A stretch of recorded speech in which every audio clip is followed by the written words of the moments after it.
নমস্কার বন্ধুরা, আমরা চলে এলাম গ্রামের একটি নতুন ব্লগ নিয়ে। আজ আমরা বেরিয়ে পড়েছিলাম সন্ধ্যা নামার আগের মুহূর্ত উপভোগ করতে। বেরিয়েই দেখলাম গাছ ভরে তাল হয়েছে। অফিস থাকার কারণে একসাথে সবাই মিলে হাঁটতে বেরোনো হয় না বললেই চলে। গ্রামের পরিবেশ এত সুন্দর যা শুধু আমরা যারা গ্রামে থাকি তারাই জানি। গ্রামের প্রতিটি কোণায় লুকিয়ে আছে শৈশবের স্মৃতি। গ্রামের সৌন্দর্য শুধু ভিডিওতে দেখে কখনোই বোঝা সম্ভব নয়। গ্রামের মানুষ হয়তো অনেক আধুনিকতার বাইরে, কিন্তু তাদের ভালোবাসা ও আন্তরিকতার কোনো ঘাটতি নেই।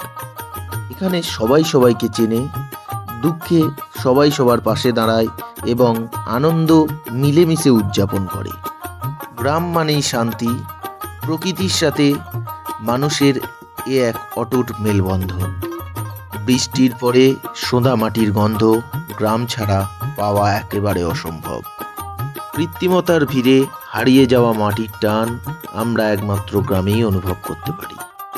তাই শহরে গেলেও মন আনচান করে ওঠে বাড়ি ফেরার জন্য।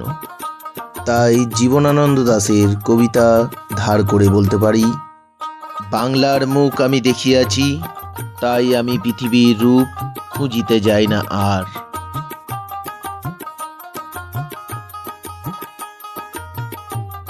আচ্ছা, আপনারাই বলুন আপনারা কে কোথা থেকে দেখছেন এবং আমি ভিডিওতে কোন গাছের কথা উল্লেখ করেছি। ধন্যবাদ।